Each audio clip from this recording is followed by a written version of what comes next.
what's up guys, and welcome back to another Dirt Bike Magazine video. We have something a little different and special for you guys. Ron Lawson does a weekly wrap up on the website each week, and we thought this one deserved a video as well. This is 10 legendary dual sport bikes. The whole idea of the dual sport bike is a fairly recent invention. Back in the dimly lit past, all motorcycles had to deal with street and dirt. Most of America wasn't even paved. Eventually, bikes got more specialized, making the concept of a bike that wasn't specialized fairly novel. We won't try to track down the inventor of the dual sport bike, but there are some relevant highlights on the road to where we are now. First up, the 1964 Honda Trail 90. The Honda Trail 50 and Trail 90 arrived in the early 60s due in part to the efforts of a Boise, Idaho Honda dealership owned by Herb Uhl. Herb had been modifying a step-through 50 for off-road use. Honda first offered the Trail 50 to his specifications. Then it grew into a wildly popular Trail 90. It was one of the key models leading to Honda's phenomenal growth in the 60s. Next bike, the 1968 Yamaha DT1. In the late 60s, Yamaha offered the DT1 250 as a trail bike. It was street legal because there were very few bureaucratic obstacles to prevent that. Yamaha started using the term enduro to identify the idea of a street legal off-road bike. The DT1 spawned a whole class of competitors from Suzuki, Kawasaki, and eventually Honda. The next bike in our list, the 1972 Honda XL250. Toshiro Honda was a steadfast believer in the four-stroke engine design. He encountered the Yamaha DT1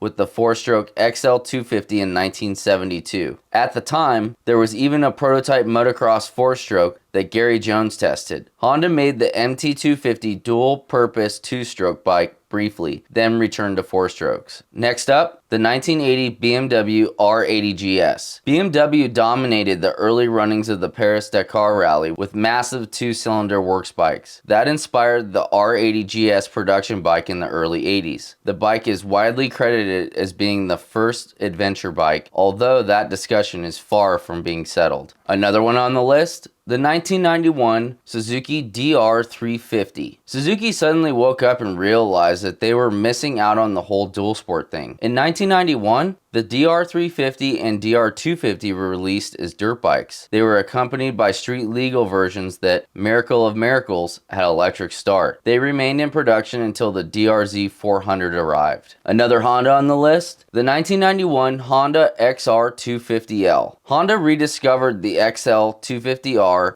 updated it, and called it the XR250L in 1991. Forgotten fact? For a couple of years prior to that, Honda believed that dual sport bikes should have frame mount fairings and street suspension. Those bikes were called the NX models. Next on the list, the 1993 Honda XR650L. It was unusual for a company to take an existing dirt bike and try to make it street legal. Usually the process was the other way around. The 1993 XR650L was the exception. Honda took the XR600 dirt bike and changed it as little as possible to make it into a dual sport. Along the way, it gained 50 cc's and got an electric start. The 2000 Suzuki DRZ400. Suzuki came out with a separate dirt-only and dual sport versions of the DRZ400 in 2000. Great motorcycles. The dirt model vanished in the four-stroke revolution that followed, but the street version is still around today, virtually unchanged. Next on the list, the 2006 Husqvarna TE450. Husqvarna took the concept of a street-legal dirt bike to a whole new level with the 2006 TE450. It was the company's off-road 450 competition bike with some emission equipment, minimal lighting, and a quiet exhaust. Very few were actually imported to the US that year. And lastly on the list of 10 legendary dual sport bikes, the 2007 KTM 525 EXC. KTM upped Husky's ante the following year by giving the 525 EXC dirt bike a street legal makeover. That's still the format for hardcore dual sport bikes that we enjoy today. We hope you guys like this little wrap-up video featuring the 10 legendary dual sport bikes that Ron Lawson picked. Ron's always got some cool things in his wrap, and you might want to check that out at dirtbikemagazine.com. And before you go, hit that subscribe button to stay up to date with all of our latest video releases. And as always, follow us on Instagram, Facebook, and Twitter. We'll see you down the trail.